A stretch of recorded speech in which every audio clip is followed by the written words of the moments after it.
Hey y'all, this sucks. I was about to leave the property after doing this video. This helicopter came in and started crop dusting the next door neighbor, and I'm downhill or downwind of what he's doing. Here he comes.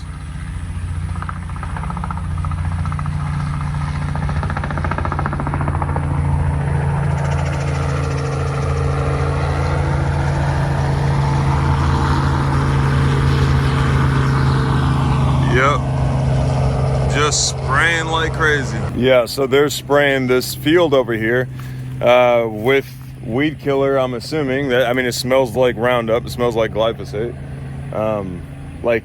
You can smell it down the road. It's Texas, it's always windy.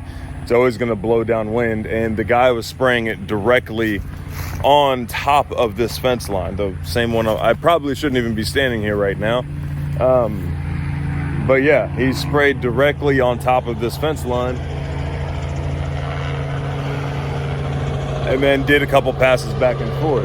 I was literally about to leave the property, done with the permaculture Q&A video, because I'm leaving to go to this estate sale in Texarkana that has, like, it's the first side note, it's the first estate sale I've ever seen that has only tools. So I'm going there. I was about to leave the property, and then I hear this helicopter literally like over my property. It comes out of nowhere, and it's big, bright red. They started just going back and forth, like super low to the ground. There were a couple times where I was like running over here because I thought he crashed. But yeah, he just like sprayed the property with weed killer. So cool thing about the fruit trees, the fruit and stuff like that, all that garbage will, wipe off or wash off and stuff. But it kind of changes things for the property, you know what I mean? I guess I got my own permaculture Q&A to answer for myself. All right, let's get started with the video. Hey, what's up, y'all? Today is another permaculture Q&A, and that's where you guys submit your questions down below in the comment section with the hashtag permaculture Q&A at the beginning of your question, and I answer them on video. Now, before we get into that, I want to remind you that this weekend, this Saturday, is going to be the East Texas Homesteaders Meetup. Love to see you guys there. All the details are down below. If you need consultations, hit the description down below. And if you want to leave your own comments, then leave them down below with the hashtag permaculture Q&A at the beginning of it, and then we'll probably feature it in a future video. Alrighty, let's get started. This one is from It's Rex, permaculture Q&A. If you had a blank slate in flattish ground in upstate South Carolina, how would you set up a school campus to recycle cafeteria scraps and landscaping waste using chickens and permaculture? Well, if it's coming from a school, like let's say the average 3A, 4A school, even 5A or something like that, I would switch from chickens to pigs, because that's going to be a lot of food scraps every single day. And the chickens, it might be too much for them to handle. If you do stick with the chickens, then I would suggest doing like a larger scale chicken tractor on steroids, but then you're going to need a source of carbon for all of the food scraps that the chickens aren't able to handle, because you might hit a point. If you're trying to make compost, you're going to hit a point where the chickens can't eat the amount of food that you're putting in there for them. So you're going to need to bring in carbon, because the food scraps are high nitrogen. So you're going to need to bring in a source of carbon. Now, depending on where South Carolina, you said, any trimmings from the power lines, anything like that, come to that school to be turned into compost. All the landscape trimmings, all that type of stuff, all the grass clippings, all that goes to the chicken tractor on steroids and becomes compost. But that's not enough carbon to offset the high nitrogen of the food scraps. So that's what I would do, and that'd be really cool if that actually happened. This next one is from Meg Ramsey. Thank you for creating this channel. You and your dad have been so incredibly helpful in moving my garden forward. My husband is anxious about thick ground cover, as we have rattlesnakes on our property. The dogs find them in our yard routinely. So my garden and orchard look more traditional, less wild. Do you have any thoughts or advice on snakes and permaculture garden? We have kids, and I want them to enjoy walking into a food forest without worrying about finding a snake. But in all seriousness, they make this round. It's for 22, which is easy enough for your children to shoot, I'm sure, depending on how old they are. Make your own decisions. But it has this rat shot. I'm trying to get the camera to focus on it, but it has this rat shot. See those tiny little BBs at the end, which spreads the shot and makes getting the head a little bit easier. You could also try getting some roaming like fowl, some like birds. So maybe guineas. I heard guineas help a little bit with snakes.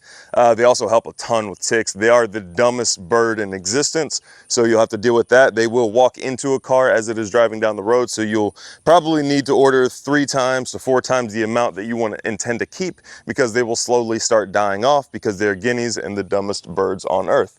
You can tell I just absolutely love these animals. But they are really good at getting ticks, and I think they do help with snakes. You could also get some geese if you wanted to. One thing that I have noticed though is that there are a ton of birds of prey on this property here. And I don't really have any pressure from rabbits. I don't have any pressure. I've seen one snake and I killed it. I have a ton of birds of prey, tons of birds of prey on here. So I think they really keep those kinds of animals in check. For some reason, there are a ton of vultures on this property. Every time I drive onto the property, there are at least 4 or 5 just chilling on the buildings, like right over here. They're just over here chilling on the buildings. There aren't any dead animals over here that I'm aware of, but they just seem to like this property. I don't know if it's because it's producing enough of prey for them or what, but yeah, that has really kept the things in check. Also, when I'm in the garden, I make sure I make a ton of noise. I make sure that I let the surrounding wildlife know that I am there. If it's a rabbit, less consequential. I've only seen 1 rabbit in my garden. Now, when I bring in chickens, I'm sure that will introduce some rat snakes and stuff like that. And then I'll deal with them the same way. I'll actually end up feeding them to the chickens. But also maybe pigs. Maybe think about rotating pigs through, because pigs don't care nothing about a snake. They will absolutely eat a snake, as long as you don't have babied pigs, as long as they're not like, wimpy commercial variety pigs. Not saying that they're not big, but they won't go out there and work for their food. If you got some wild, half sawed off pigs out there, they're gonna definitely put a dent in that snake population. The next question is from Nick Clinton. Hey William, I have some willow cuttings I got from Epsy. I am wondering if willow is a nitrogen fixer. My initial plan is to use willows as chop and drop utilizing a coppice and pollard method. Does that sound like a good idea to you? Where can I find a list of specific nitrogen fixer trees or plants? So, hold on guys, I got something in my eye. So as far as your question goes, willows are not nitrogen fixers, but they still highly benefit the soil because they're putting down those exudates. If you don't know what an exudate is, then check out the last permaculture Q&A. But they put exudates down into the soil that are going to feed the microbes and enable them to replicate and multiply and stuff like that, which is exactly what we want to do. Another benefit of willow is that they are fast growers, and we can stimulate root growth in other plants by using willow tea. Basically, we cut the 1-year growth of the willows, chop it up real fine, let it soak in water for about 2 weeks, and then we pour that onto the other plants. And it's the fastest root growth stimulant you can make on earth. Even the synthetic stuff doesn't work nearly as good. Oh, tripped on a little stump right there. So that's another benefit of willow. And then your coppice and pollard method, yeah, that sounds like a good idea. It depends on the application though. If you're trying to grow like garden vegetables and stuff like this, then that's not going to break down fast enough to immediately benefit the garden. So I would go with a higher nitrogen chop and drop source. If you're using it for the food forest, like you can see, or the silvopasture on the swales, like you can see back in there, then that's a perfect application. Hopefully that answers your question. This next question is from Boutwell Family Farm. We planted some fruit trees that aren't blooming on the limbs of the established growth. Instead, they have new growth from the base of the tree.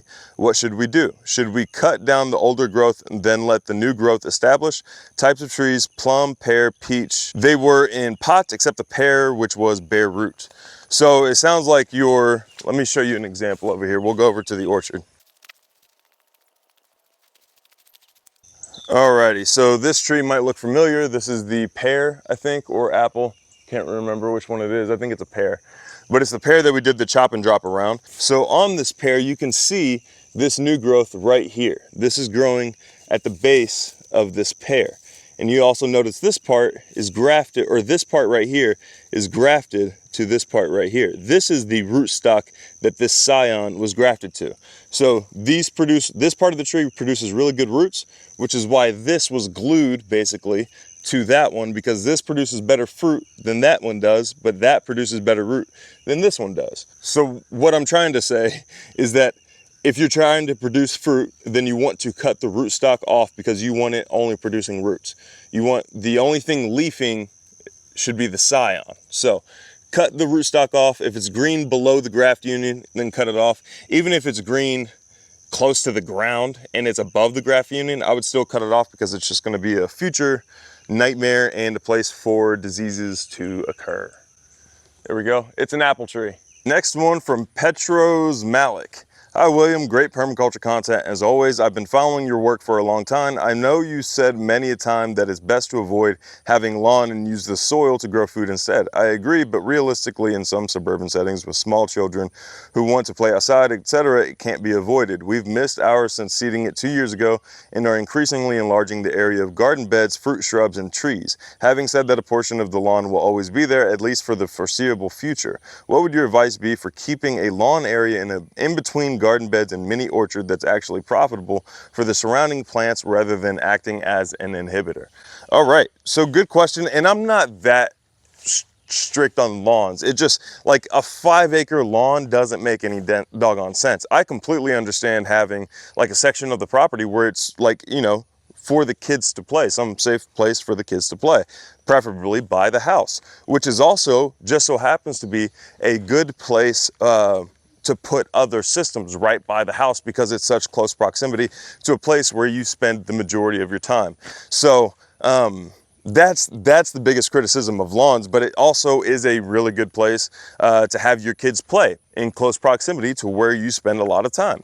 So yeah, in that application, I don't see any issue with having a lawn. If you're looking for alternatives to the maintenance of grass, then I would check out there's a seed, it's called Peaceful Valley Seeds, I think, but they have a bunch of different lawn alternative seeds that you could use. Some low growing nitrogen fixers, stuff like that. You could also use some maybe fast growing nitrogen fixing ground covers if you wanted to. If you're looking to chop it down, collect it, and use it for your compost, you could use your lawn area as just a source of green material for your compost. This one's from Luke Blackford. William, when shopping for land for organic farming, is unimproved forested land that has to be cleared a better option than conventional farmland that may have depleted soil?